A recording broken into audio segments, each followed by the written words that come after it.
On behalf of the USC Alumni Association and our 360,000 members lifelong and worldwide, welcome to today's program. And don't forget, visit us online at alumni.usc.edu and be sure to download our mobile app, Fight Online, available on the App Store. Fight on! Hi, I'm Michelle Maestas Simonson. I'm a current board member of the Society of Trojan Women, and I'm so excited to tell you a little bit more about this organization. This group supports, connects, and empowers women through monthly meetings, signature events, just like Negotiating for Women, and member-driven activities. This is the first ever live stream event we've ever done in history. Now, I've been here for 14 years, and I started the alumni program for USC. I'm actually an alumna as well. And I said, we need to have live stream. We need to go global with our career events. And with the support and vision of the USC Career Center, the Alumni Association, and the newest alumni group, the Society for Trojan Women, we are able to make history. Because women do that, don't we? We're breaking new ground, and why not do it with women, Trojans? So if you have any questions to our viewing audience, what we'd love for you to do is hashtag, use Twitter, and the actual login is hashtag AskYasminUSC. So if you have pictures of yourself, if it's you and a girlfriend who's watching this tonight, or if it's just you, we'd love to see your picture as well as answer any questions for you. Again, that particular URL that you're going to use is hashtag AskYasminUSC. And then, as I said, I'm Lori Shreve Blake. I said it earlier to our local audience. I'll now tell it to the worldwide viewing audience. I'm Lori Shreve Blake, and I'm the Senior Director for Alumni and Student Career Services at the USC Career Center, and we offer USC alumni many, many resources, and I think a lot of times people don't know what we offer. So one thing that we offer are one-on-one career counseling appointments, and we do those at the Career Center across the way there. We also do them via phone, we'll do them via Skype, and we've partnered with a wonderful organization called Career Journeys. In addition to that, we have events like the one we're having tonight.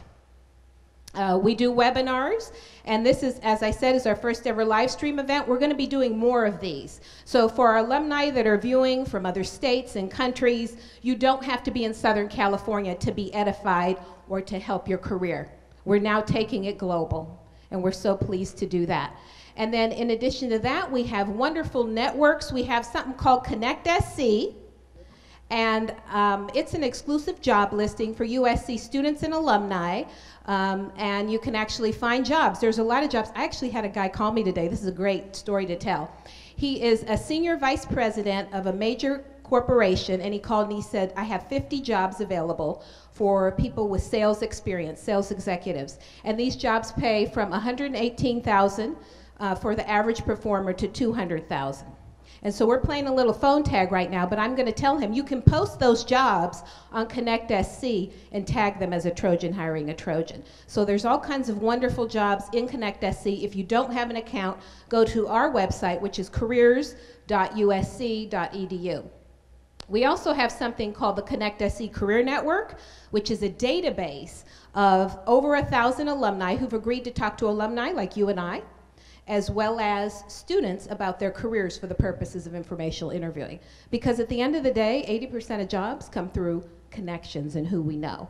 And so that's a wonderful thing. So there's a lot of resources. Again, we'd love you to check out our website, careers.usc.edu. Now, this live stream event, again, the vision to have a live stream event was a partnership. But one organization in particular that we want to highlight is the Society of Trojan Women. And it gives me great pleasure at this time to bring up their president, Julie Pollock, who will give a welcome and introduce our keynote speaker for the evening. So please join me in giving a warm welcome, as well as virtually. I want to hear you clapping as well out there in live stream for Miss Julie Pollock. I can't tell you how excited I am to see all of you in this room and to know that there's 1,000 people out there watching this event. I wanted to take a little bit to just tell you a little bit more about Society of Trojan Women. what our mission is, what our vision is, what we're striving to create, before passing it over to the main incredible speaker that we have tonight, Dr. Yasmin Davidds. So the Society of Trojan Women, we are only in our second year, and we are a new alumna organization. We're forward-thinking, and we aim to provide programming, valuable programming to Trojan women, and also foster an atmosphere at our events where Trojan women can really genuinely connect with one another. Our mission is threefold. First, we want to encourage professional and personal growth among our women. Second, we want to create an atmosphere at our events that really foster genuine friendships. And third, we want to give back to the university by raising money for scholarship recipients, and we're so lucky to have Larissa here, who's one of our scholarship recipients tonight. I want to take a moment to just talk about our scholarship, because we are fortunate enough to have a scholarship endowment, which is about $100,000 in our endowment program. But in order to give more scholarships to students, we need to continue to add to that endowment. So please, for those viewing globally, on your screens, if you scroll down the screen, at the very bottom there is a red Give Now box. I really encourage you and plead with you to scroll down and donate anything. We accept small or very large donations, whatever you want to give. And for all of you in the audience, if you want to give to our scholarship endowment, we will have some computers set up at the end of the program where you can do that. So finally, I really want to talk about the thing that I'm most excited for the Society of Trojan Women, and that's our vision of what we're trying to create. We're really trying to create a dynamic community of diverse Trojan women who come together to support, empower, energize each other to go out and get the lives, build the lives that we want, and get what we want out of life. So in order to do that, we were thinking about our calendar of events for this year. And this is our first signature event. And we wanted to do negotiating for women, because it's really important that women not only negotiate for it, but that first we know what we want and we go out and we ask for it. And once we ask for it, we have some tools and knowledge to actually negotiate to get what we want. So that's why we have Dr. Yasmin Davidds here tonight. And so I will now introduce her. Dr. Yasmin Davidds is also a Trojan alumna. She has a background in organizational psychology as well as leadership development. She is the founder and CEO of the Latina Global Executive Leadership Program, which is a very intensive and innovative 8-month program. She has counseled over 2,000 executives in more than 200 blue chip companies throughout 22 countries around the world. She also is the founder of the Women Institute for Negotiation, and through that institute, she teaches women the tools and knowledge in order to get what they want out of life. So without further ado, please join me in welcoming Dr. Yasmin Davidds. Thank you. Welcome, ladies. How are you? Come on, I know you're better than that. How are you? I'm glad you're here. Thank you for having me, and for our global audience, welcome. And we are going to learn a lot tonight, but we're also going to have a lot of fun, because this is what I call girlfriend style. So we're going to make it very interactive. Any questions you have, please raise your hand, and I will answer them. And if I don't have the answer, I will find the answer, come back and find you and give you the answer. So what I want to let you know is that when it comes to women in negotiation, it is different than traditional negotiation. And we're going to talk about why that is so. Okay? So what we're going to start with is the agenda, and that is Women's Institute of Negotiation Inception. Why do you need a Women's Negotiation Institute? Why not just do your traditional negotiation co-ed program? We're going to talk about why. Women in negotiation, the double bind, and that is if we are too assertive or aggressive, we are known as witches. I'm being very, very appropriate and proper right now. So, but you know what I mean. And if we're not assertive, we are known as weak, too nice. So there is a double bind, but there's a way to work around that. Then we're going to talk about the strategies, tactics, and power moves for women, power moves are used to level the playing field. Because as we know, it is not a level playing field out there. So in order to be able to negotiate effectively, there is power moves that women can do to level the playing field. Then we're going to go into negotiation styles. You each have a negotiation style, you just don't know it yet. And you can actually use every style as a strategy. And we're going to learn how you can do that and have examples of how you can do that. Then we're going to go into advanced negotiation. For the women that probably are expert negotiators, we want to give them a little bit of something, so we want to teach them how to sequence, and that is how to leverage one of your allies to get buy-in so that you can leverage that person so that you can get what you want from the next 7 people. Okay? It's called power of association, and it's all about how you set up the game. And then we're going to talk about negotiation mapping, and that is we're going to have an example of how a consultant from Microsoft used negotiation mapping to be able to negotiate with Microsoft, which usually Microsoft does not allow themselves to negotiate. They have third parties to do their deals for them because they want to really nurture their relationships with their consultants. Therefore, they don't want to play the game. They'll have someone else play the game for them, and they're really, really tough. So, does anybody here work for Microsoft? We all love Microsoft, but they negotiate in a certain way by using a third party. That's very familiar, that you will see in many companies do. So we're going to teach you, we're going to take you behind the scenes so that you can know and prepare when you do come across those situations. So what is negotiation? Do you think negotiation is something you do every day? Do you think negotiation is something you just do at work? Well, there's different definitions, but negotiation is what you do every single day, whether it is trying to persuade your boss to buy into a program, to trying to persuade your 2-year-old it's time to go to bed, which you probably get more from your boss than your 2-year-old. Because they're brilliant negotiators, right? They just drive us crazy sometimes, so we just give them what they want. Or they're very charming. And they just, oh, they're so sweet. Of course you can have more candy. How can you say no to that beautiful face? So they're very strategic, yet it's natural for them. So Newsweek magazine calls negotiation the game of life. Now, I'm going to ask you a question, and I want you to be honest with yourself, and I want you to raise your hand if you believe that negotiation is a game. Raise your hand. Okay. How many of you believe negotiation is not a game? Raise your hand. 1, 2, 3, 4. How many of you just don't care? Well, negotiation is a game, and many women don't like when I say that. But I always say it doesn't have to be a bad game. It is a game. It's just like dating. It's not a bad thing, but you know, you're testing out to see what's going on. You don't fully show your full self yet because you want to be on your best behavior at first, right? Until they fall in love with you, and then the real you comes out.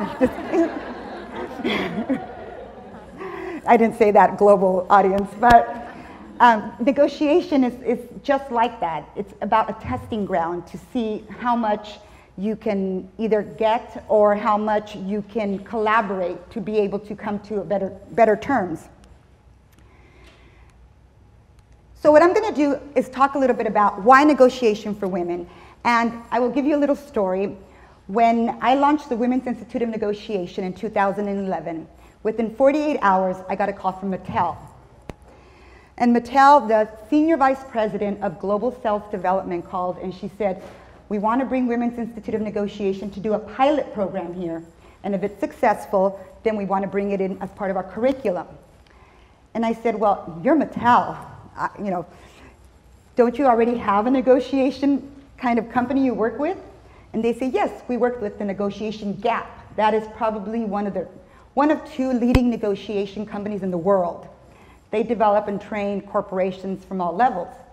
I said, okay, Negotiation Gap, Women's Institute of Negotiation. Like, I was trying to understand why she felt that she needed to bring in another company. I knew why. I wanted to know if she knew why. And she said, well, I said, why Women's Institute of Negotiation? And she said, well, reality is that I've been sitting in these negotiation classes, and first of all, women take a stand back because men are very aggressive. So they're not really being themselves. Second of all, when they do take the men straight on, the men will think they're great negotiators, but that's it. They don't want to deal with them after that. Right? It's like great for negotiation, but I don't want to hang out with you after. I don't want you on my team. You're too difficult to work with. But when I have a negotiation, I'll call you. Okay? So she said, and so the women feel they don't have a choice. Either they give up social capital, which is giving up the relationship aspect of it, and be great negotiators, or they don't show that aggressive, assertive way of being, and they build social capital and they build more relationships. She said, so this is what traditional negotiation is teaching women, and I don't believe that it's maximizing what women have to offer. And I said, amen, where did you come from? You get it. And she said, yes, well, she told me, I'm a rare breed. And she really is. She's one of my faculty members now, but she said, I have the ability to be tough when I need to be tough, and yet be loved by people and respected because I'm able to balance the two. For her, it's a gift. For the most part, it's very difficult to be able to be kind, warm, and people look up to you and want to be like you, and to be able to be a tough negotiator. Because the reality is, I personally interviewed over 1,000 women from the ages of probably 14 to 50. And I asked them, do you have role models of women who are executives? And they said, well, she's a vice president, she's a CEO, that's great. I'm proud of them. And I said, well, would you want to be like them? 99% of them said no.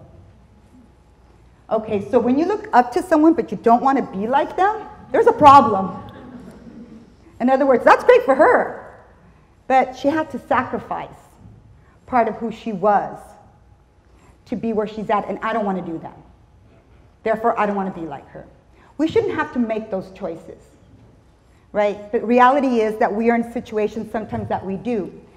So we need to be able to be ahead of the game, be able to have strategies, and what I call own your own game, so that you step into the traditional game when you want to, and you step out. Then you get so good at it that they start following you back to your game. Okay, so that's the goal. By the end of tonight, you're going to have everyone following you to your game. So are strategies and tactics different from men and women? Well, yes and no, and that is that what I'm going to teach you today are strategies and tactics that are used in traditional negotiations, but how to leverage your femininity to be able for you to embrace the beauty of who we are as women, our warmth, our caring, our relationship building. Those should not be things we have to give up. And actually, when you do, people don't like women who are not kind, warm. They might say hi and bye to them, but they can't build relationships with them. They don't feel they could. They might pretend. But at the end of the day, stereotypes live, they exist, and they're powerful. Even I, who have been empowering women for over 20 years, written 3, going on my 4th book, I have a difficult time trusting a woman who I don't see her warmth. I have to step back and remind myself, she might be a wonderful person, Yasmin. She just didn't grow up maybe with that in her family, that she was warm. And after I put myself on check, and I go up and I start interacting, I realize that I, myself, it's that aspect of women, you want to see the world. We make the world go round. We really do. We love our men, okay? But women make the world go round with our relationship aspect of the warmth that we bring to the world. So what are the organizational implications for a women-only training? So I went and taught this program with Mattel. They loved it. It is now part of their curriculum throughout the world. Yet some individuals started getting worried, can we get sued for having just a woman program? In other words, what about the men? Are we discriminating? And if so, is there legal liabilities to that? So this is actually an issue that became kind of an issue in corporate America. We don't want to take that risk. So Mattel went and got their legal team involved, and they said, no, men can come. They're welcome, they just don't want to. And so it's always open. I've actually, with thousands of programs I've done, women's negotiation, I've never had a man come to the program, except here at USC, I had a male student.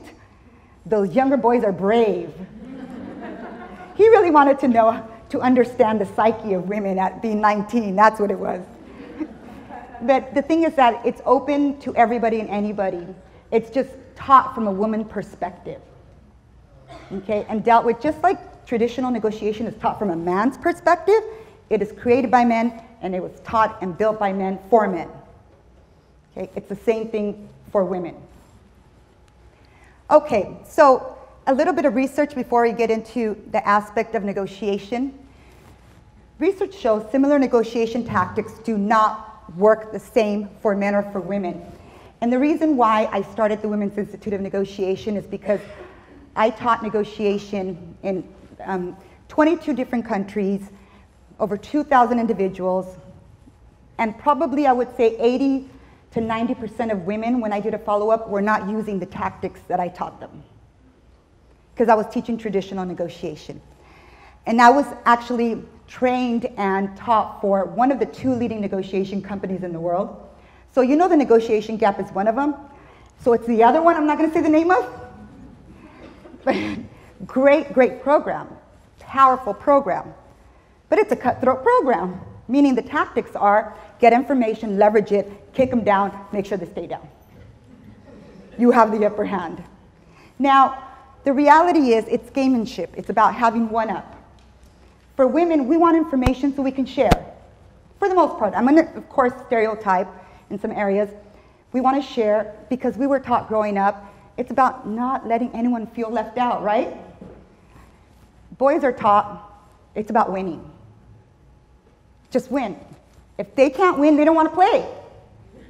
For the most part, it's like, what for? It's a waste of time. For us, it's for the fun. It's for the relationship aspect of it.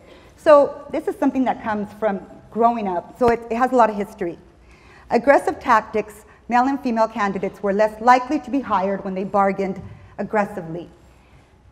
There's a Harvard study that shows 2 individuals, a male and female, were actors. And they read a script. They memorized the script, and they negotiated for salary raises, and they had different people come and watch the video. The same words were spoken by a man compared to the women. I would say probably everybody, I think 99% of the people said, give the man the raise, do not give it to the woman, she's very difficult to work with. The same words used. Okay, so it's research. If you go online and just put women negotiation, you'll get Harvard, Stanford research. It's a given. Women do have backlash when they use the same tactics. So there are 3 different negotiations that go on simultaneously when you're negotiating. There's a relationship aspect of it. If there's no trust, you're pretty much done. If you want to be collaborative. If there's no trust and you want to be competitive, then the game is on. It really depends. The substance, you have to bring value to the table. If you don't have value, then the negotiation is not going to go your way or even collaborate. You have to be relevant to the other party. If you're not relevant, you don't have leverage. If you don't have leverage, you're wasting your time. So I tell women, retreat, go find some leverage and come back to the table. Because if you don't have anything to play with, then nobody wants to play with you. And the third aspect of it, which we're going to focus on today, is strategies and tactics, the process. Women have a special type of negotiation that is called shadow negotiation. And those are all the subtleties that are going on that people don't talk about. The kind of like, why are you being so emotional? When you become more, quote unquote, aggressive, or, you kind of come off too strong and people don't like that. Or you're too nice. Therefore, we need someone stronger to move up to executive level, someone who can hold her own because you're too nice, and that's weakness. So we're going to talk about the shadow negotiation. Now, there's something called the double bind. Women have achieved significant workplace advancement. Now they face a double bind, and that is that if you do advocate for your interest, nobody wants to work with you. If you don't advocate, nobody wants to work with you because you're not strong enough. So what do? Well, that's what you're here to learn today. So the first aspect of it is, ladies, you need to negotiate your professional identity. Okay? And that is based on 3 elements. That is the language you use, the framing of how you use that language, and the tone, politely assertive. What does that mean? It means you smile and you say, I wish I could do that for you. I really do. Unfortunately, you don't say the word no. Unfortunately, I have to do A, B, and C, but maybe next time, and you walk away. You're gracious. I know, it's kind of like, oh, come on, please. The reality is, if you're not naturally gracious, don't try it. Just, that's a whole other recipe for you. We'll talk after the program.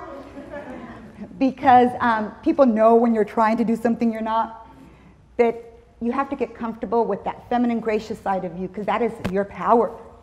It truly is, if used correctly, okay? Language. The reality is women are looked upon to be the caretakers. We fight. We're like mama bears, I call it. We protect people, and we're not frowned upon when we negotiate for other people. Yet, when we say, I want this and I deserve a raise, people don't take that very well. So from now on, ladies, there's no more I. It's all about we. It's all about, I'm doing this for the team. It's all about, I need to make sure that our staff is being developed. We need to bring in $300,000 to make sure our people are able to be developed. Whatever it is you do, you need to align it with something other than yourself in order for someone to even listen to you. Okay? Framing with them, what's in it for me? When you negotiate, no longer can it be about you. It always has to be about them. People, why are they going to give you what you want if it doesn't do anything for them? You need to show what you want is valuable for them. And it happens to be, yeah, you get a little bit too. But it's all about them. Next, align it with organizational goals. Why am I going to give you something if it's not going to help the company?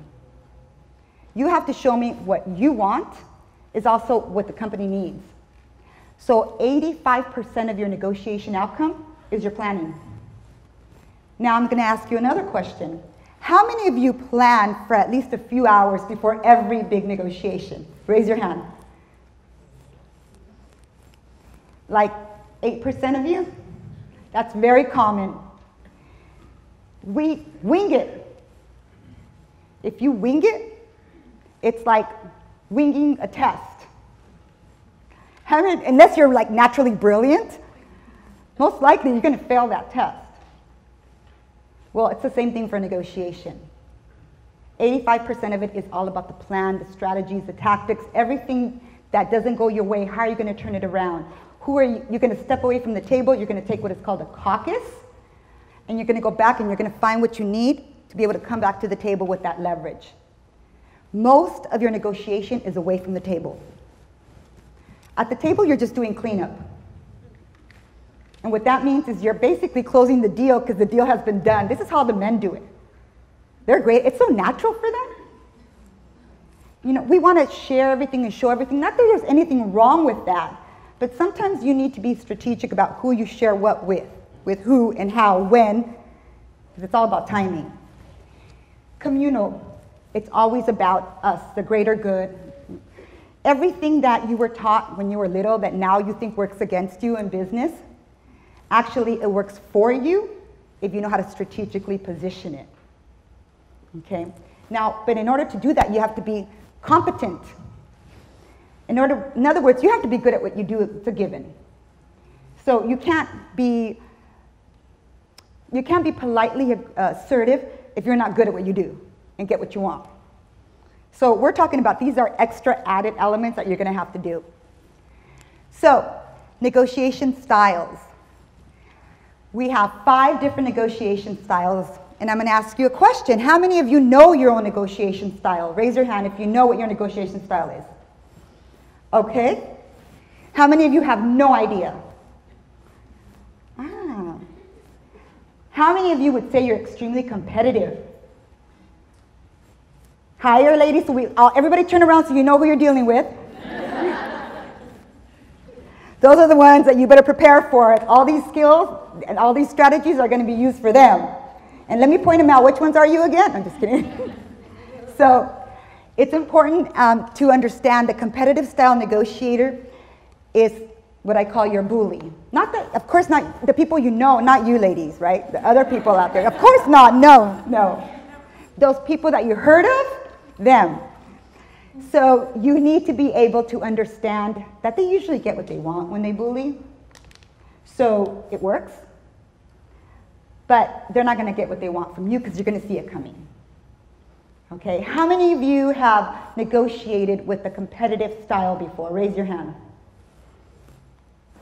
Any of you, one of you want to share your experience on that? Not all at the same time, ladies, please. Yes. I think I have more of an accommodating. Can you come up here for me, please? What's your first name? Veronica. Hi, Veronica. Hi. Tell us about your experience. Sure. Well, I feel like I have more of an accommodating style. Okay. So I felt like completely beat up and kind of worn out and empty walking away, like what just happened. And It was almost so like personal, huh? Yeah, like helpless. So that's why I'm here. Okay. Well, no more helplessness after this. Okay, it's all going to go away because you're going to have the power to be able to accommodate as a strategy, not as a result of your inability to feel strong and confident when you negotiate. Mm-hmm. So come talk to me after, sure. And then after we'll do, a little side chat and we'll practice. Okay. Thank you. Okay, so what I'm going to do is I'm going to go through each style. Starting with accommodator, I'm going to tell you the behavior that is common to that style. I'm going to tell you how to counter that style of it if it comes towards you, and when to use that style as a strategy. Every style is good and bad, depends how you use it. But every style can be used as a strategy as well, and we're going to see an example of that. Accommodating. Another question, how many of you feel you're accommodators? Raise your hand. If you're accommodating personality, kind of like, yeah, just give them what they want, I just want to get this over with and done. Higher? Okay. They're like, believe me, I would say 60% of women are either accommodators or compromisers. Okay? We don't like conflict, right? So you try to win people over by giving them what they want. Yet when you give them what they want, they're never satisfied because they want more because it was too easy to get. Okay? And you give away value early because you know what? They're like me and they're going to give it back. See, because I give them something, then they give me something. And then what happens? They don't, and guess what? They're not nice. We don't like them. We gave them something and they didn't reciprocate. They just wanted more. Well, that's human beings for you. When we get it too easy, we should have asked for more. It's not that people are not, quote unquote, kind. It's human nature to not value things you don't work hard for. Okay? It's human nature to not value things you don't work hard for. The next time you're going to give a concession away, ladies, make them work for it or let them think they're working for it. So what do you say? Well, I don't know if I can do that. I don't know if I can.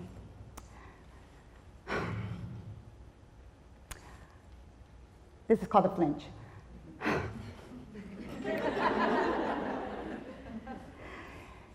What do you think they're thinking? I'm lucky if I get some of it.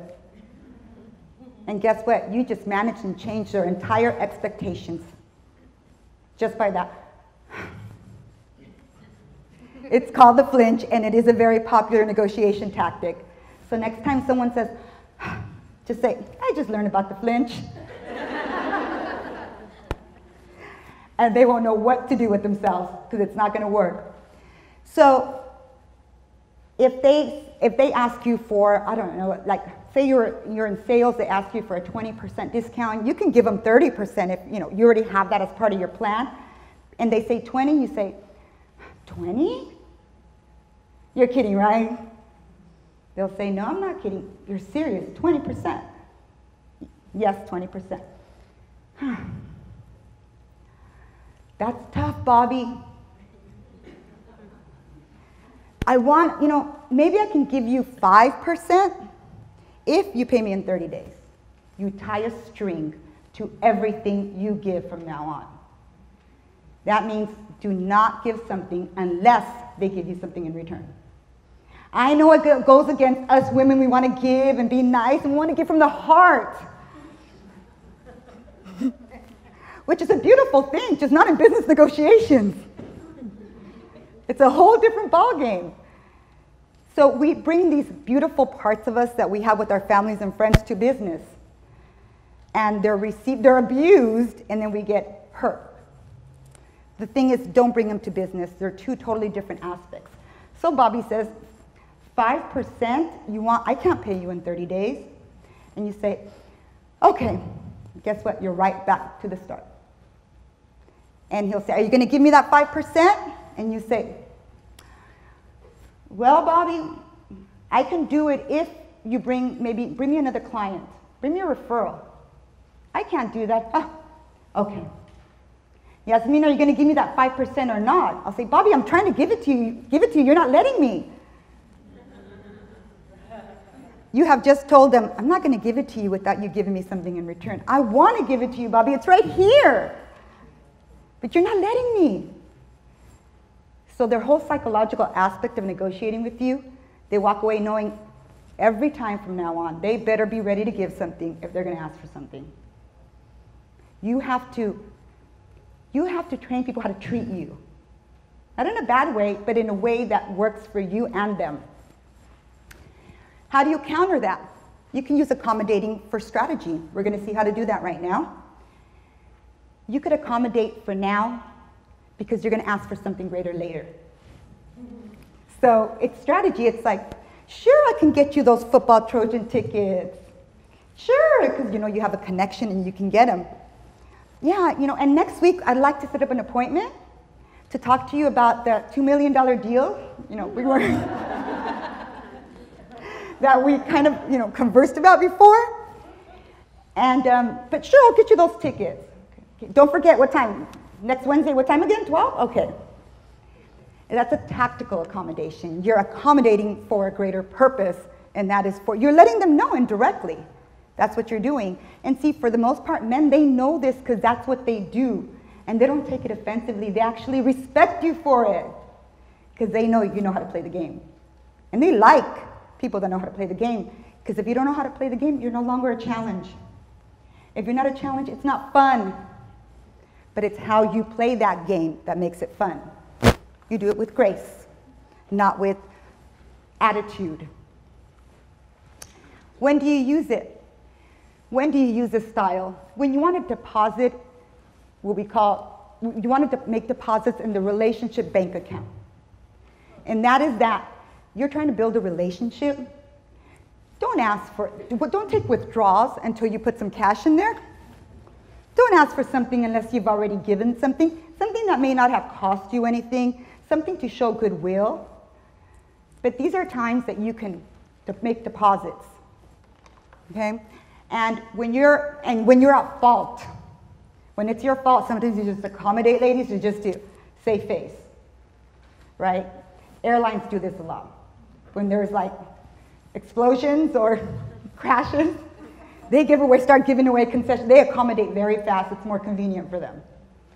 Okay, so how can you use this as a strategy? So let's see here. Can you please stand up? Sure. What's your first name?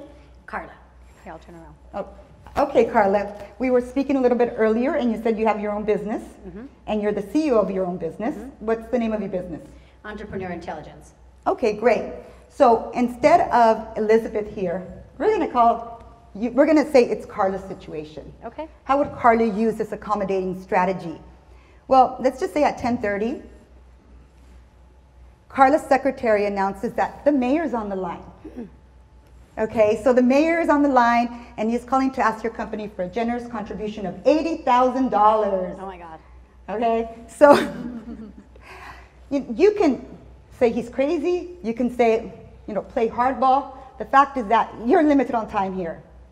So you're thinking, okay, maybe, it's 25% higher than what he asked for last year, but you know what? I need to get, quote unquote, approval from the city fast for the next intellectual property elements that I want to pass for your company, for your content. So you say, okay, you accommodate because you have a strategy for it. You're not just accommodating to be nice, right? So you tell them, okay, I'll give it to you, but I expect to get a lot of media around it because this is a big contribution. And you're thinking, and I'm sure that you're very busy, but I'm sure you'll make yourself available when I call, right? In the future. Of course, okay. So Carla's looking at it as not only am I building social capital, I'm accommodating to get for a greater purpose of my business. It's worth it to her. Is it worth it to you? Yes, I have a question. Yes. Do I literally say it like that? Like the way I just said it? Yeah. Like, I'm going to use you right now. Just No, kidding. no. But I mean, I get what you're saying. But would I really say, yes, I'm going to give it to you, and you're going to make yourself available anytime? No. You don't say it like that. But that's something I'm going to keep in the back of my mind. You're going to say something like, I know you're very busy. Do you think you can make yourself available for me when I call? Okay. Well, how much did you want again?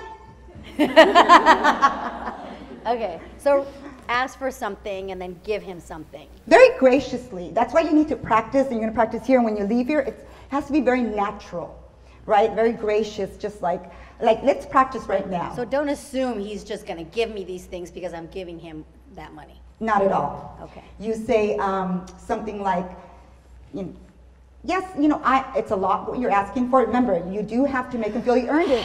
Yes. So when okay, I'm going to be the mayor, and you're going to be Carla. Okay, so we're going to practice right now. Okay. Okay, so, hi Carla, how are you? How's your business going? Oh, it's going good. It's going good. How are you doing? I'm doing great. Everything's great, and we're doing great things with the city, and just phenomenal. And we really want to put that 4th of July show on, and we have wonderful people like you who contribute to this. We only want $80,000 this year. Is that something, should I have my assistant go pick up the check later? That's how they do it, yeah. Wait, one more time. Wait, what? You need how much? 80,000, that's nothing for you.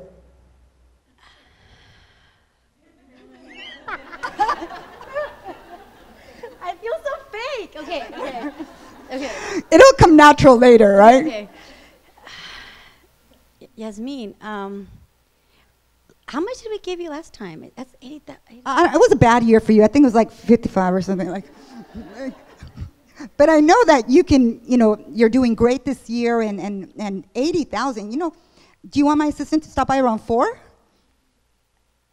Oh my God, I don't know what to say. Okay, so you want me to say something about my being available, right? Well, Yasmin, I would love to. Let me look at what we could do, and if we can make this work, I'm sure we could for the 4th of July, right? Mm-hmm. Okay, for the 4th of July event, I'm sure we can do something, and and if this comes to fruition, would you think that we can also, our company can call on you and have your appearance whenever we need you? Absolutely. I think my next opening is like 8 months from now. 8 months. Okay, this is when you can use humor. This is when you can say, "You're so funny, Yasmin." Okay, so say 8 months. Yeah, let's say, okay. So, yes, my first opening is like eight months from now. So I'm sure, you can call, Shelly, and she can arrange something. You're so funny, 8 months from now. You're kidding me, right? Well, yeah, I'm kidding you. Sure, well, we can make something work. I tell you what, let me go ahead and look at my accounts and see if we can make this work, and, I'm sure if we do something, we can collaborate together and, help each other, one way or another. Okay, then I'll tell Shelly to hold off on going over there and call me later, and we'll make it work, right? Okay, sounds good. Thank you. Thank you, Carla. Give her a round of applause. Okay, so Carla, she was planning to accommodate, but she wasn't going to accommodate that easy, because next time he's going to call for 120,000. See, what she let him know is that I'll work with you. Yeah, I'll work with you. I know how to play the game, but you're going to have to reciprocate somehow. And if you're 8 months down the road, that's not going to work, because it's like, you're kidding, right? That's when you can use humor, because it's gracious. Now, this is stuff you have to practice, and it doesn't come natural for us, and you're not being fake because you're being strategic. That's the difference. You're letting them know. It's just like anything else. You don't tell someone like, I don't know, your hair looks ugly today, right? But if they say, how does my hair look? What do you say? Well, did you wear a different style today? Or, you know, I've seen it. I really like it when you put it up. That's where I really like it. So you don't, because you don't want to tell them it looks ugly, girlfriend. I mean, you don't want to go there. But you don't want to lie to them, right? So these are natural. We do it every day. We're just not used to doing it for negotiation. So it's about practicing, and you're letting them know, hey, I'm going to work with you, accommodate, but you got to work with me too. And you got to make them wait. Always make them wait. See, for us, we'd be like, of course, Mayor. Actually, you can have Shelly come in at 2, not 4. No, I can get it at 12. If she comes at 12, I'll have it ready for you.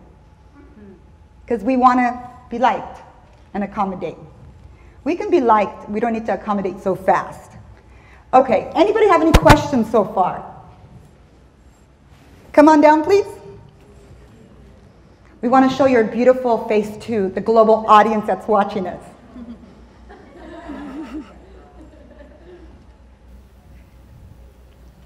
What's your first name? Karina.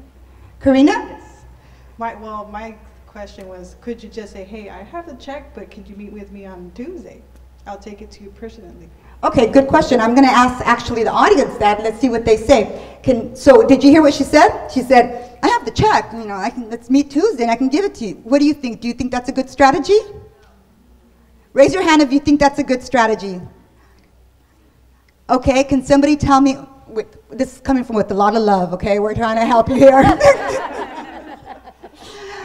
And so can somebody come up here and tell Karina why it's not a good strategy? Come on up. You raised your hand. It's not that it's a bad strategy, it's just not a good one. You gotta make them try it.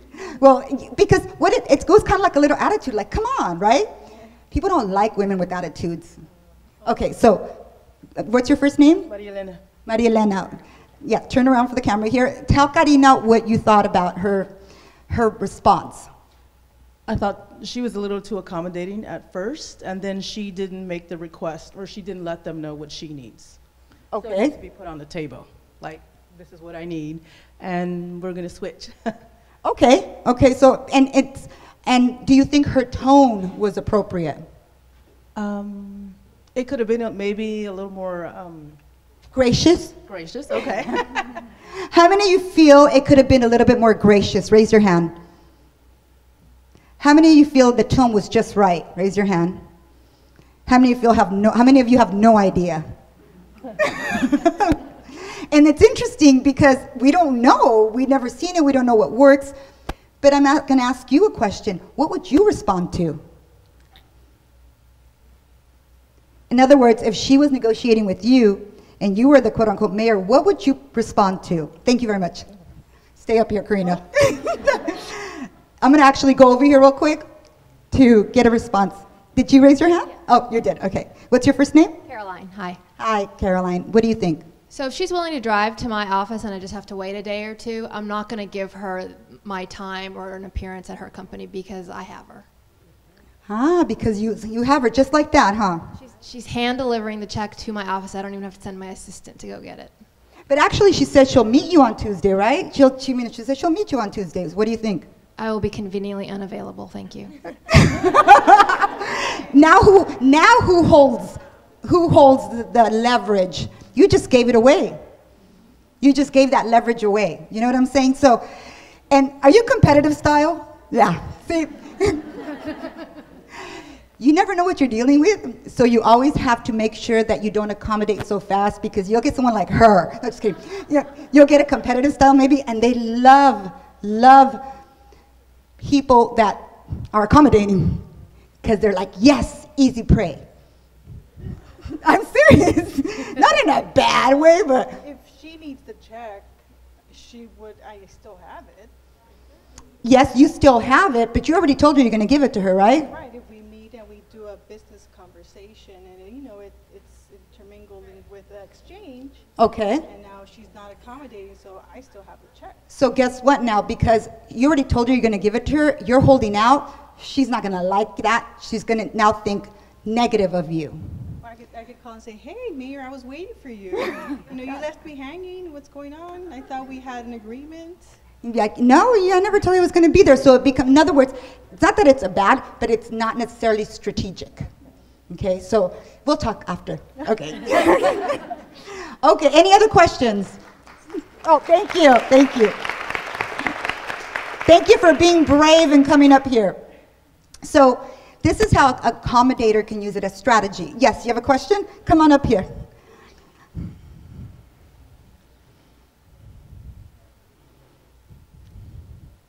What's your first name? My name is Nikki.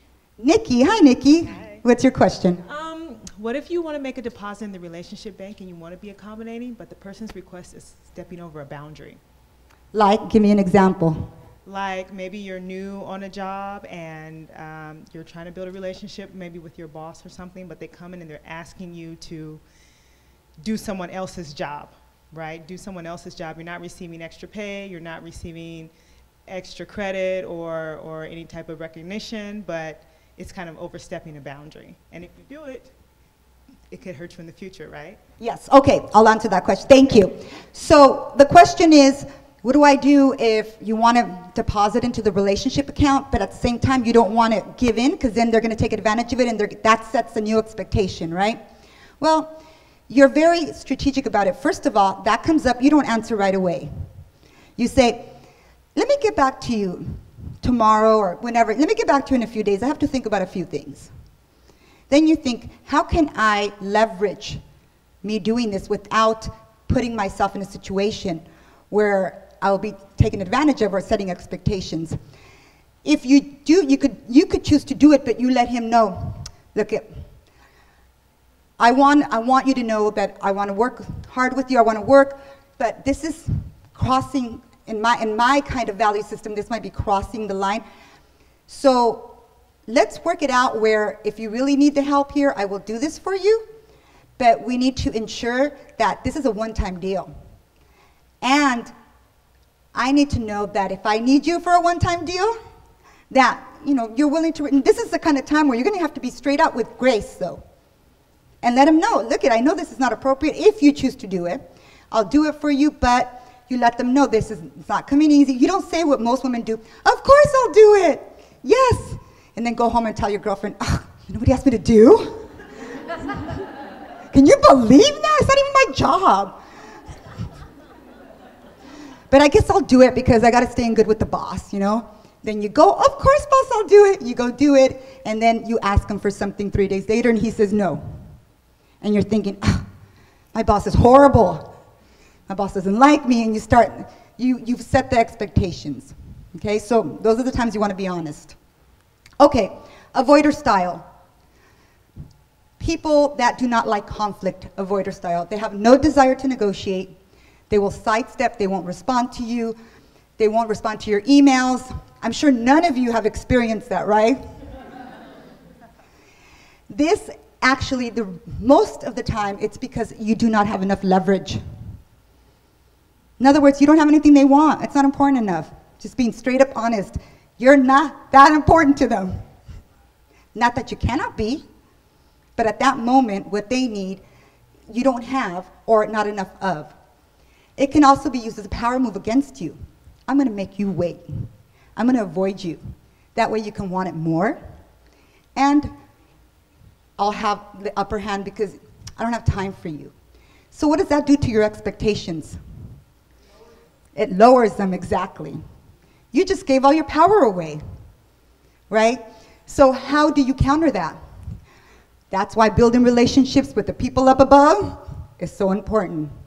Because then you go to the executive vice president of marketing, and that's Tom, or no, let's just say Tammy. And Tammy, you talk to Tammy, and you're gonna have lunch with her tomorrow. So you email, let's just say, Bob, and say, hey Bob, I haven't heard back from you, and I know you're really busy. I'm gonna have lunch with Tammy tomorrow. I'll make sure and tell her you said hello. What you're telling them is, I know what you're doing. Tammy and she supports me. And guess what? I'm gonna tell her you said hi, but I'm also gonna tell her you're not responding to me. And didn't you want that promotion? And Tammy kind of has the power. Oh, no, I'm not, saying anything, just kind of letting you know I'm gonna have lunch with Tammy. Or what happens is that he will respond a lot faster. Yes? What if you're not having lunch with Tammy? Then you set up lunch with Tammy. She said, what if you're not having lunch with Tammy? Well, guess what? It's lunchtime, and you're treating her to a really nice restaurant. So this is the strategic lunch, right? So it's important that this is why strategy is everything. Change the form of risk. This is very important. You can ask for something. You can ask for, I don't know, you want buy-in for a $20,000 project you want to do, a program. They don't respond to you. That's a big risk sometimes for them to okay a $20,000 program. So if they don't respond to you, one thing you could do is say, email, well, I know the budget's tight right now, so let's start with the $5,000 program, and then we can work from there. You're changing the form of risk. You're telling them, you don't have to invest $20,000. $5,000 is fine, I'll work with you. They'll respond a lot faster if the budget is the issue. This is how you test, okay? Raise the stakes of not negotiating. You need to have enough leverage where they feel they're gonna lose something if they don't come to the table. And this is why allies are important, power of association, and sequencing. You wanna get sponsors for something, you get the big powerhouse first. Then you say, guess what? I have Ford, I have USC, I have these people as my sponsors. Are you interested? What they're thinking is, if USC, Ford, whoever thinks she's good enough to put their name behind her, then yeah, I'll support you, because that's a big risk for these big companies. When to use it? When you want to use avoider style, when you're not, first of all, you're not ready, do not. If you're not ready, reschedule. Reschedule, do not go in there. Don't feel pressure, don't do that to yourself. When your emotions are high, ladies, please, when your emotions are high, do not negotiate. You lose before you walk into the negotiation. You say, I'll be right back. You go to the bathroom, you cry, you call your girlfriend, you let it all out, you get yourself together, you walk out, and you move forward. Okay, or you reschedule for another day when it's not worth the effort. And this is what I mean when someone doesn't have enough leverage. So how can this be used as a strategy? So let's just say here that Carla, the CEO of her company, of Entrepreneur Intelligence, was looking to buy another company. And yet tomorrow she wakes up in the morning and she reads this newspaper that some executive had like an affair with like some anchor or something like that. And now everyone's talking about it because he's married, that kind of stuff that you kind of hear about that can hurt the reputation of the company. So she says, I don't know how this is going to play out, so I'm going to step aside. And she tells her assistant, Michelle, can you reschedule the meeting a month from now? Because I need to see how it plays out to see if I'm still interested. And if he calls, I'm not available. For the most part, we'd be like, okay, I'll talk to him and say, oh, Tommy, why are you guys doing that? We become the counselors. Come on, Tommy, you guys should think about it twice. No, this is business. Okay, this is when you want to use it as a strategy, because you're letting them know that's not going to work. And then a month later, you meet with them. Their expectations level are very low now because you're not talking to them for a month. and you get to buy the company for a lot less than you first thought of. That's how you can use it as a strategy. Any questions about avoidance strategy? Okay. Competitive style. Ladies, this is the ones we hate. Except for the ones that are competitive style. Once again, the question is, I want everybody to see who is, because we still love you if you are, okay? We still got a lot of love for you, but we need to watch out for you. All right, so who is competitive style in this room? Raise your hand. Okay. Higher, higher. Everybody turn around. 1, 2, 3, 4, 5. And are you proud of it? Yeah, huh? Competitive style love that they're competitive style. They're proud of it. Well, when you're negotiating with a competitive style, it's their way or no way, and it's fun for them, and it's totally a game. And of course, not you, lady. You never manipulate situations. I know you don't. It's the other people out there. They manipulate situations in their favor. They place their needs above everyone else. It's at whatever cost. It's like, too bad, honey. You are weak. Get over it. I won. Okay. How do you counter that? Well, you let them know that you know exactly what they're doing, and we're going to go into these different power moves right now so you understand how to use them. You ignore them, or you use humor like, come on, really, really, Janet, you really want that much for that? You want $20,000 for that car? You're kidding, right? What you're doing is you're lowering their expectations, or you fight back through these power moves we're going to learn. When do you use competitive style? When it's a one-shot deal, because it ruins relationships. But for the competitive style people, they don't care necessarily about the relationships as much, because it's worked for them. When you need immediate compliance or as a defense.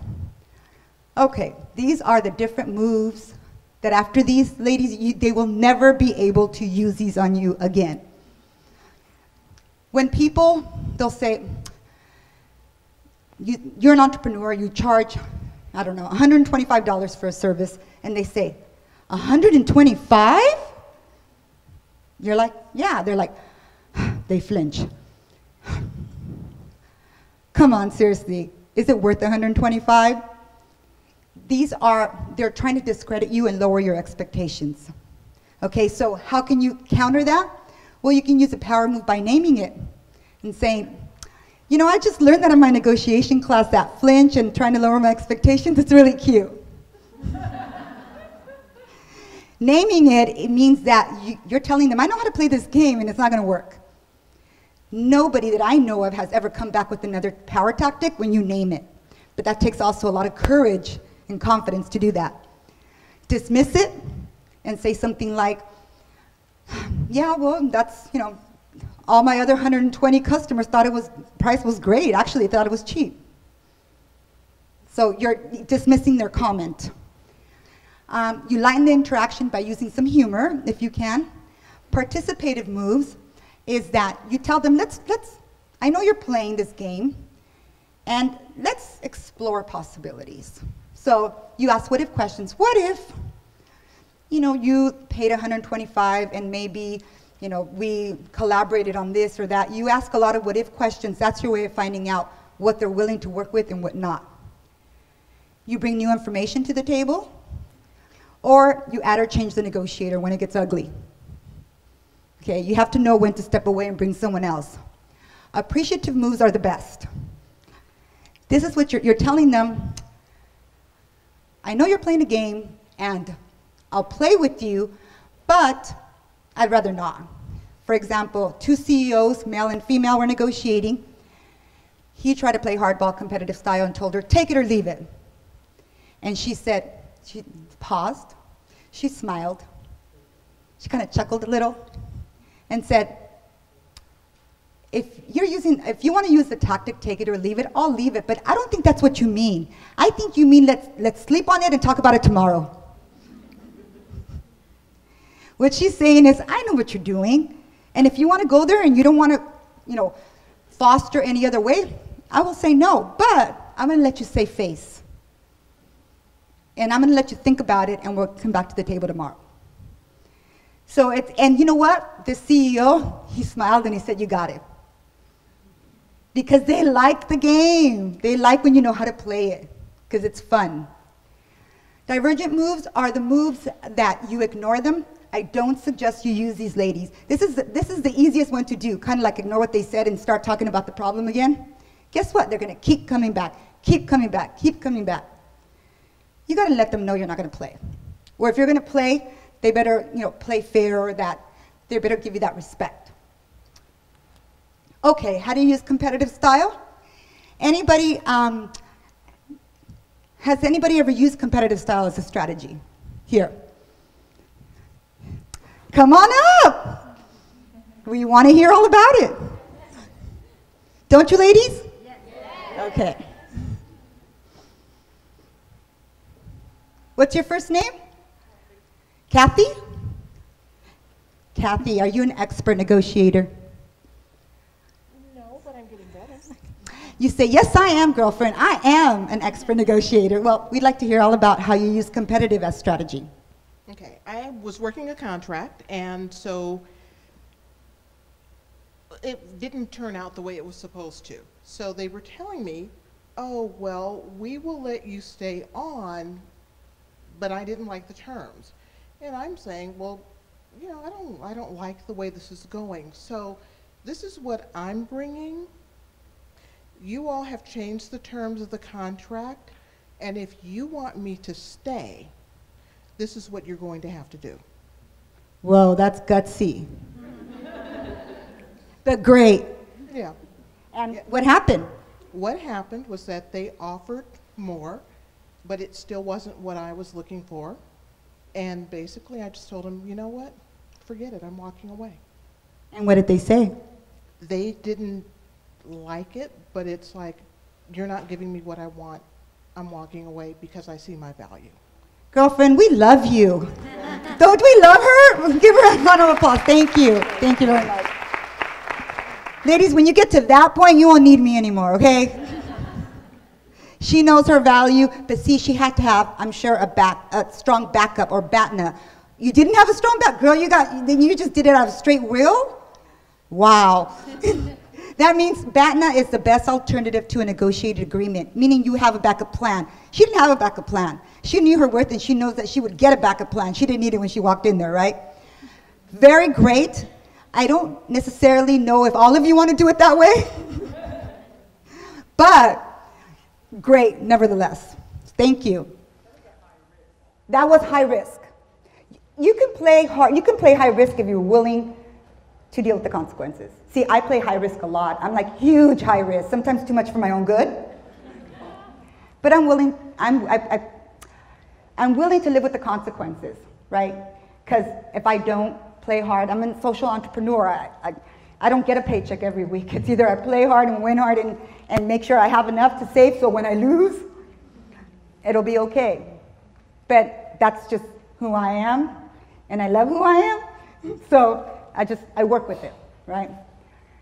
Okay, so here's another way that is used competitive strategy, competitiveness as a strategy, and that is this, once again, Carla, CEO, gets a call from a potential vendor, Scott, who wants to be the exclusive provider of plastic parts for a company.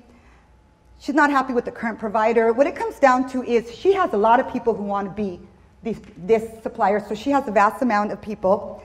She's like, well, she can play competitive now because she knows that she has enough leverage. She signs the checks. She has 20 people who are willing to do it for cheaper. She doesn't have a relationship with him or any of these. Therefore, why not play hardball? And she gets what she wants. Okay?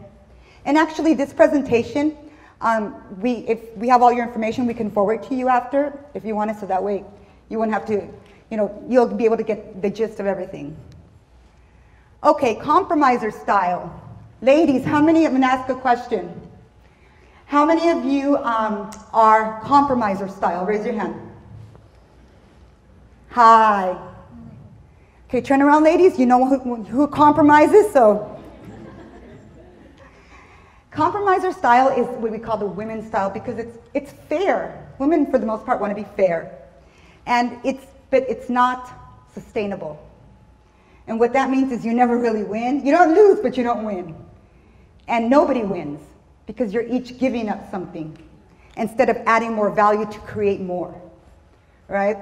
So be careful because people will use it as a tactic against you. If they know that you're a compromiser, they'll come and say, you know, I want $60,000 for this, but I'm willing to work with you, only take 40.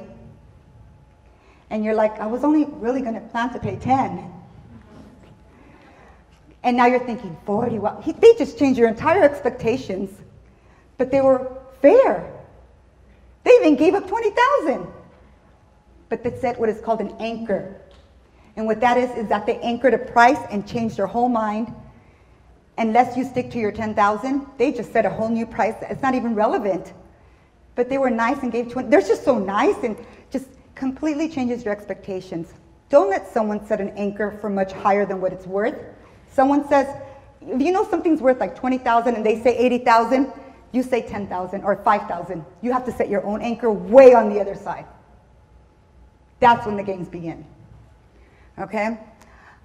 You do it when, if you want to compromise, do it with someone you trust, if you're pressed for time and there's nothing left to offer. And here is quickly a compromiser style, and what she does here is she works with her director to be able to negotiate a plan for her employees to be able to compromise in a way that they're satisfied, because that's important to her. She wouldn't do this with the supplier, but she did it for her people. Okay, so you have to pick and choose when. Any questions on compromiser style? Okay, actually, I know we only have a few minutes left, so I want to go over collaborator style, and that is that, before we take a break, because then you can ask all the questions and we have other questions. Collaborator style is the best, and what that is that you now take whatever resources you have, needs they have. In other words, you find a way to work with them to create more value. You don't have to give up anything, neither do they. You find ways to bridge that gap by creating new business. For example, let's say, I don't know, Carla here has her business services, entrepreneur intelligence. I have, I want to purchase her services. She's charging $100,000. I only want to pay $50,000. So instead of settling for $75,000, we find ways. I have my program. She wants her people to develop leadership skills. So now she decides to get a contract with me, and now we have a contract for $200,000. She gets $100,000, and I get $100,000. We found our way to make sure we both win by creating new value. Okay? So with that said, here, this is something that we're going to do after. For the global audience, we love you, but after the break, we're going to have to let you go, and we're going to do a little exercise here. But before we do that, we're going to take a 10-minute break in a minute, but I want to actually tell you that for the global audience, if you want to Twitter any questions, it's #AskYasminUSC. Please tweet your questions. We're going to be answering them after the break. And I want to make sure, though, that I introduce you to someone who's very special that's here, who I spoke to last night and was super impressed because she is a scholarship recipient, okay, from the Society of Trojan Women, and her name is Larissa Purnell, and she's here. Larissa, where are you? You're awesome, Larissa. Come up here. We're like super impressed by you, and I want you to share a little bit about how great you are. Own it, baby, own it. Okay. You're a hard one to follow, though, I'll say after Vivian. Hi, everyone. Thank you so much. My name is Larissa. I'm currently a junior business major with minors in health policy and management and digital studies. And I'm so, so grateful to be able to be invited and participate in this activity today, and especially thankful for all of you who donated to help me and support my education here. If not for your help, I wouldn't have been able to do a lot of opportunities that I've done here at USC to further my position as a professional in the business world once I graduate. For instance, if I didn't have your help, next semester I wouldn't be able to go abroad to Barcelona and study business there internationally, as well as partake in an internship with a medical program there. Also, I was able to travel to China in my freshman year with help from funds, and I really think that this organization not only has helped me inspire me financially, but also it's inspired me to follow in your footsteps, because I'm very inspired by all of you and all of the work that you've done to allow me to grow in my own faith in what I can do in the future. You're good. No. You're very good. In a good way, in a good way. But thank you so much again. And I can't wait to meet a lot of you. Hopefully after our exercise, I get to meet a lot of you and thank you in person. Thank you, thank you. Isn't she just amazing? Please, on your screen for the global audience, it says there's a button that says Give Now. Please click on that. We want to give money to, beautiful, amazing, powerful, strong, intelligent women like Larissa to be able to study abroad, to be able to maximize their opportunities. They are our future, and they want to be just like us. So that's really cool, right? So please go ahead and do that right now. So we're going to take a 10-minute break, but before we do that, I'm going to pass it over back to Lori. All right. Thank you so much, Yasmin. So we're going to go to break now, and I'll be asking a few questions of the audience. So we'll go to break. Thanks. Julie Pollack, who's our president of the Society for Trojan Women, and Julie would like to share something. So I'm going to pass the mic to Julie. Okay, so I just wanted to take a moment to provide a little bit more details about how you guys can follow us, because we are trying to build a virtual community through our Facebook page where we're posting articles and trying to get discussions going about issues that affect women so that even virtually we can all support each other. So I just really encourage you to check out our Facebook page, which is at facebook.com/USC STW.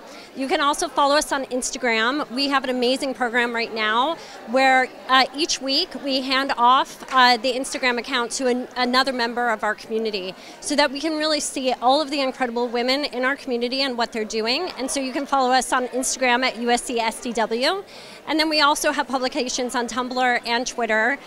Both the handles are USC STW as well. So I just really encourage you to check us out online and maybe participate in the conversation that we're trying to get going. Thank you so much. Thank you so much, Julie. And I have another USC alumna here with me, Sarah. And Sarah, you're here for this Negotiating for Women. First of all, tell us about your affiliation with USC. So I'm a postdoc at USC, and I'm in the neuroscience department here. I've been here for about a year and 2 months so far. Okay, great. And so what brings you here? What are you hoping to learn from this particular event about women and negotiating? Negotiations recently in terms of getting a raise and buying a new car, and they were a little bit rough, so I wanted to learn some new techniques and try to improve my strategies. That's great. That's great. Well, thank you so much, Sarah. Okay, and we have another lady here who's coming up. Hi, give me your name. Kathy Choice. Kathy Choice. So we just saw you earlier. You did the competitive negotiating for that contract position. Was it a contract position you were on? Okay, all right. Well, tell me what you hope to learn this evening. It sounds like you already have some great experience in negotiating. So you came here tonight for what reason? What were you hoping to learn? I feel like I could have better skills, and that was why I wanted to come, because I know how to be forceful about it. I know how to hold my ground. It's like I know my value, I know my worth, but what are some other skills that I could gain? And that was why I wanted to come. All right, that's great. And what have you learned thus far in the first half? Back away from the table. Back away from the table. Like back away, even though things are going and maybe they're not going like you would want them to do or go, back away so that you can end up getting better control of the situation. That's right. That's right. And it's always good to have a plan B and come well prepared to do negotiating. I love the show Shark Tank. And many times when those entrepreneurs are standing up there, people need to have, okay, I want to do business with this particular person to have them fund it. But if they don't want to do the deal with me, I need to know who else I'm willing to do a business deal with. And what's my minimum? So we need to have that in mind, don't we? Right, we do. And that was something that was good that I got out of this also, was to have a plan, because lots of times, and I've realized from this, I don't have the best plan. And so maybe by having a better strategy.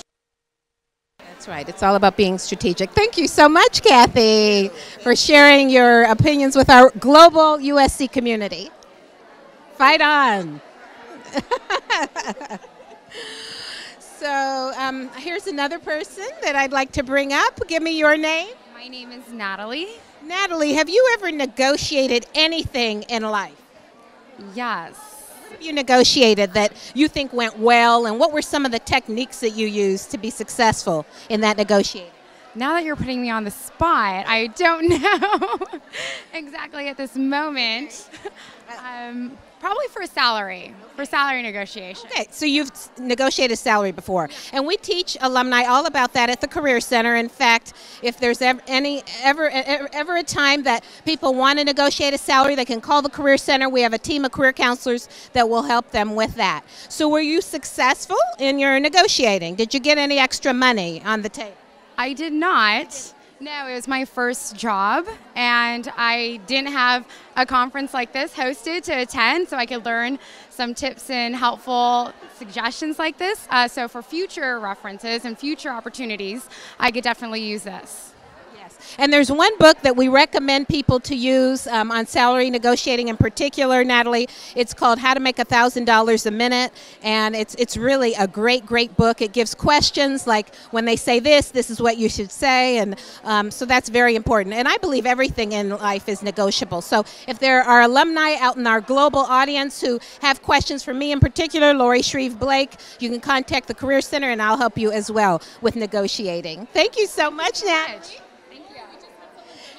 Oh my gosh, hi, I'm Lori. Hi Lori, I'm Meredith Weiss. Nice to meet you, Meredith. So how much did you donate?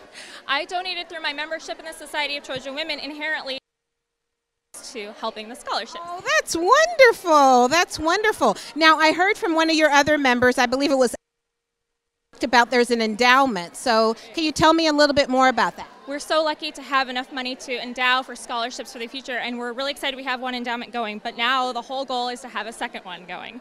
So we're trying to get more raised so that we're able to give more scholarships to young women and students who want to be able to participate in university and Excellent. So how many scholarships do you have so far that you've funded for students here at USC?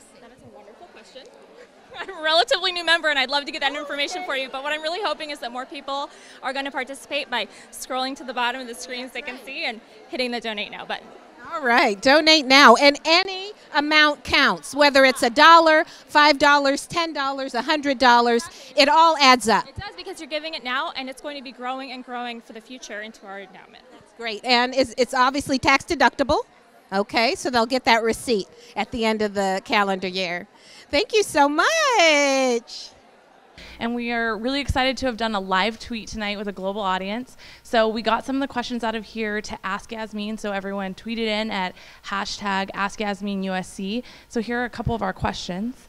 One of the first ones that came up was, how do you negotiate a salary with a potential employer when you're not sure of your perceived value to the company or other candidates?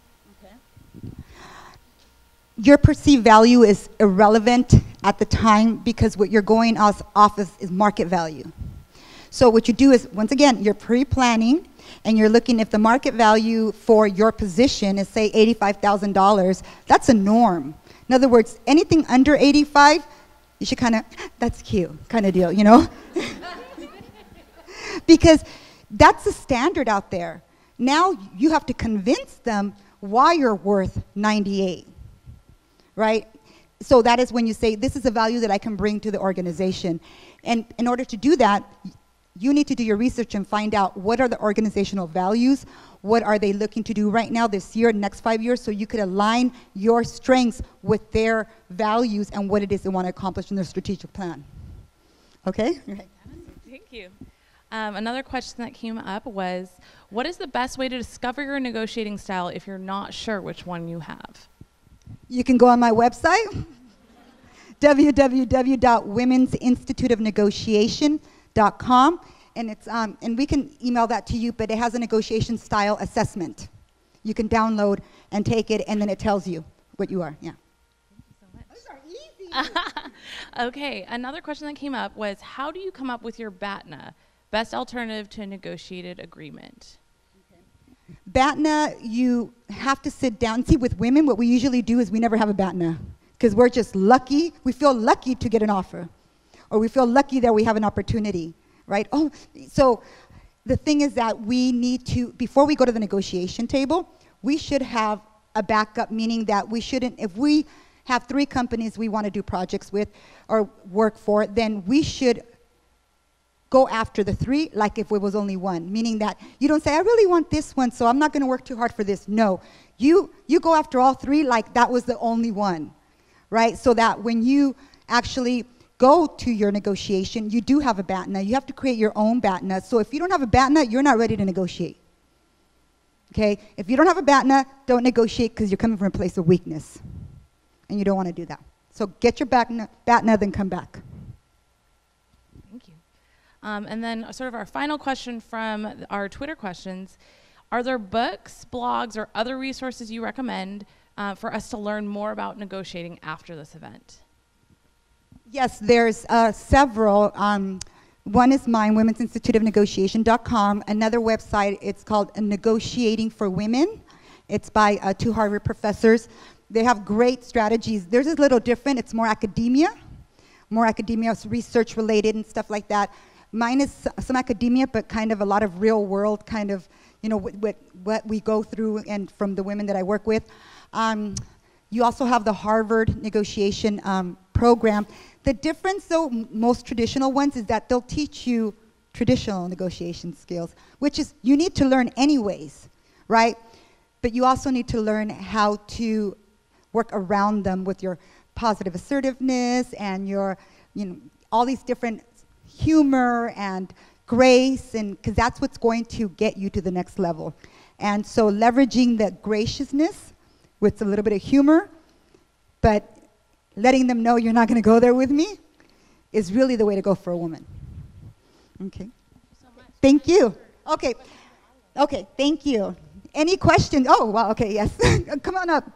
Oh, actually, I'll go to you. Hi. Say your name. I'm Leanne. Hi. Hi, Leanne. Hey, so I was just wondering, I think now that I've been working for a while, I'm very comfortable in dealing and discussing, chatting, and negotiating with men. But I find that sometimes when I engage with women, I trip up a little bit. And I'm headed into an interview on Friday. I think the person who's conducting my interview will be a woman. Is there a particular style that women tend to be more comfortable with, or what are they looking for that might be different? Okay, great question, and this is something that we didn't discuss today, but is an important aspect, and that is the difference in negotiating with women versus men. That's 2 totally different types of negotiation. When you're negotiating with women, the first thing you got to do is build trust, because women don't like to negotiate with women they don't trust, right? We don't like to do business for the sake of being, I mean, for the most part, we're like, we want to connect, right? We want to know, like, we're in this together. Men, long as you're competent, they can care less. I'm serious. If they connect with you, that's cool, but they're not going after that. It just happens to be an afterthought. They just want to know you're competent and they want to take care of business. With women, it's the relationship factor. So what you want to do is before you even start discussing negotiation or anything, do your homework and find a place that you can connect with them. Find out if they have children, find out what college they went, anything you might have similar to them, and ask, say for example, you find out she's a Trojan. You know, you talk to her and say, oh, so where did you go to college? You already know, right? But you ask, so where did you go to college? USC. Really? I'm a Trojan too, yes. And you make them feel comfortable. Once they're comfortable, then it's easier for you to talk to them, discuss with them, and negotiate, and they see you as more of a comfort zone than, what do you call it, as a, they don't see you as an, what do you call it when someone's on the other side, like an adversary. They don't see you as an adversary. There you go. They see you as someone they can work with. Because when they see you as an adversary, they don't trust you. It's very difficult for you to get what you want. Very difficult. So find a way to connect with them, something you have in common. I usually ask about children because people get really happy. If, you know, when you have children, yes. How old are they? 3, 2, and 1. Really? 3, 2, and 1? Wow. You must be an amazing woman. Actually, I would say something like that because it's true, right? Any chance you have to give a sincere compliment, do it. People love compliments, but it needs to be sincere. Because if it's not, then forget it. It's like, So look for opportunities to make them feel what I call, we're off camera, okay, make them feel like baby Jesus. I say, find a way to make them feel like baby Jesus. And you could just find out things about them, and you could even practice. Say you're at this is something people need to practice. You're at a restaurant. Try to find something positive about the waitress or waiter and tell them, right? You'll get the best service in the world, okay? Like, sometimes it's so natural for me to do that. If I see, like, someone has beautiful eyes, I'll tell her, like, oh my gosh, you have beautiful eyes. She'll be like, really? You think so? I'll be like, yes, because I'm being honest. Oh, she's like, oh, what do you need? It's not common for people to give other people compliments. So when you do that, they feel, she's pretty cool. Like, I like her. And everything else becomes easier. Okay? You're welcome. Yes? How can you negotiate if you're the one doing the asking and you can do like Google search them, but you want something more personal, but you don't know them personally? So this is when you become private investigator. You can find out many things about people just by, first of all, where did they go to school? Where do they work? I'm sure you know somebody who knows somebody who knows somebody. I'm serious. It takes work, and it has to be worth it, but we're like 6 degrees apart, like they say. You really do know somebody that maybe knows something about the organization. For example, you want to negotiate with someone, you're going to negotiate salary, and you're doing research on the company, and you talk to your girlfriend that just tells you they just downsized. Therefore, getting more money is going to be difficult, but you have what is called peripheral concessions you can ask for. And that is many other things that do not cost them anything, but are an advantage to you. Work from home 2 days a week, something like extra vacation, anything that might have a lot of value for you that doesn't cost them anything, but that you can have what you call in your back pocket to ask for if they can't. You already know they might not give you more money. You're still going to ask. But when they say no, say, well, how about, I work 2 days from home. And they'll say, oh, we can't do that. Okay, well, how about, I'm serious, you have to have at least 15. I'm serious, because after the 10th one, they're going to have to give you something. So you're relentless, but with grace, right? Like, well, how about, after a while, it's going to look really bad on them. If they don't give you something, it's going to look like they don't want to work with you, right? So, any negotiation, you have to go in with a list of at least 15 concessions that you're going to ask for. You might not use them all, but you need to have them ready, okay? So do your research, know people, find people who know the organization. If you have a friend who's very, very good at finding information, hang out with them and talk to them. And so it's about being resourceful, really is. And with the internet, it's like type in, for example, if it's I don't know, you want to find out about Google and complaints. Just type in Google complaints, and you'll get all kinds of stuff that comes up. Things that you would never find on a regular kind of website, but they're blogs. People talk about their experience working for Google. So whatever it is you want to find out, just type that phrase in with parentheses, and whoever used that phrase before on the web will come out. So you'll get inside information that only you would never be able to find, but you find it through that phrase. Yeah, I learned all this. It's really good. Yes. Yeah, I'm going to pass the microphone back. This is a bit of a follow-on, actually. What do you do with a colleague, let's say, who is not trustworthy, and you have personally experienced the fact that they are undermining, or they're saying one thing to you and one thing to your mutual boss, let's say, and how much of that can you name? Because I've actually been in a work situation with someone like this over a year, and I directly confronted him at the end and said, trust you, once, shame on you. Yeah, I told him shame on you, but trust you again, shame on me, because I don't trust you, and we've had too many of these interactions. And let's just say I was pretty deadpan about it, just because he's also the kind of, he didn't know what to say. Which is good, and it depends on how's your relationship now. Oh, you don't have one? Neither of us work there anymore, so it's all fine. But in terms of just, in general, in these situations, when you have someone, they're not your boss, they're your peer, but you report to the same person. And there's like a real trust thing because you want to behave with integrity and be that collaborative person. But they repeatedly don't. Like, what was the best way to handle it? Because that to me is always a big learning experience. Right, I'm sure many of you have experienced things like that, right? So there's different ways of handling it. It depends what kind of relationship you want to have with them. But you need to let them know indirectly, I know what you're doing, and it's not going to happen with me. So there's different ways, and these are some of the power move tactics, the comebacks, and that is that, for example, he might, he might undermine you. You need to call him on that and say, well, let's just say that that he said, you were supposed to do a project with him, and he told you, don't worry about it, I'll handle it, and the next thing you know, he tells your boss you didn't do your part, right, or something like that.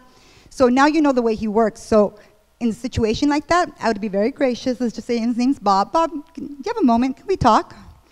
Sure, okay. So Bob, I just want to make sure that we're clear on what happened here, because am I hearing things, or I don't know, I remember you telling me you take care of it. Am I wrong? Did you not say that? Now you're putting him face to face with himself. So you're doing what is called, it's an influence strategy called the morality strategy. And what you're saying is, I know you're not full of crap. I know you're a good guy, right? So you would never, ever use this kind of move on me because you're not like that.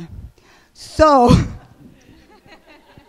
I think I was hearing things or something. Help me understand what it is happened right now with our boss. Put it back on him. But not accusing him. Actually holding him to a moral standard that you know he would never do anything like that. Therefore, you're confused. Put it right back on them. Okay, one more question, yes. So back to Carla and the mayor. How likely is it to reestablish the setting of a tone? For example, one year she may have been accommodating to the mayor, and so the second year she wants to negotiate what she needs, that string attached. So how likely of a success would she be in reestablishing a new tone for the relationship? Okay, so this is a strategy where you can use that. Many women are using now after the Lean In book. What's her name? Sharon Sandberg. So what they do, and this is actually a strategy that's very well recommended, is that usually if you're going to negotiate for salary or something like that, you actually state, have you read the book Lean In? No, well, Sandberg says that women should negotiate and that organizations who support that are really the future of America. Therefore, I usually don't negotiate, but I know that at your company that's the future of America.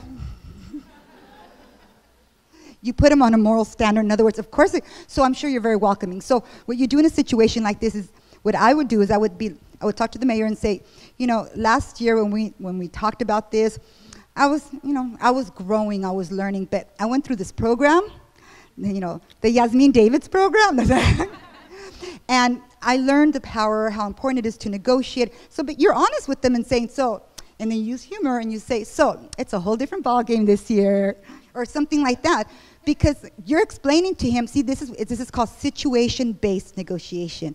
And what it is that women, if they're gonna be hardcore, they have to give a reason why before they're hardcore.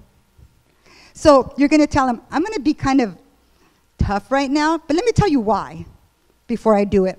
So, but if you give an explanation, it's like, I don't like being this way, but I learned this and it's in my best interest. So it's kind of like explaining why you're going to have to be harsh.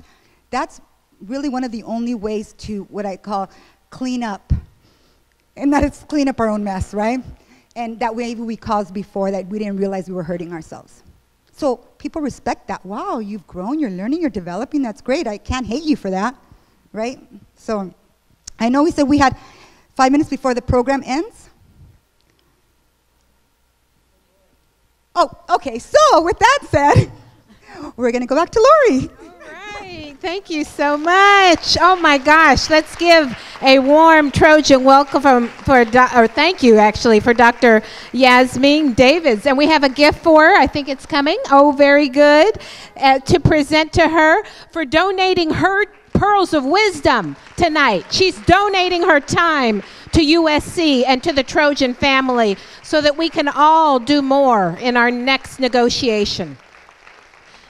Thank you so much, Yasmin. And thank you to everyone that's here in this audience. We're going to continue on, and we're going to actually do some role-playing and practicing. And I just want to thank our 1,000 or so viewers that are in the global audience. I want to thank the Society for Trojan Women, the USC Alumni Association, Jennifer O'Connor over there, and Sarah Yu, our Career Center Dynamo people, for a wonderful event. And I'll bid everyone either a good morning, a good afternoon, or a good evening, depending on what country, state, or continent you're at right now. So thank you so much to our global audience. And what we say here at USC, fight on.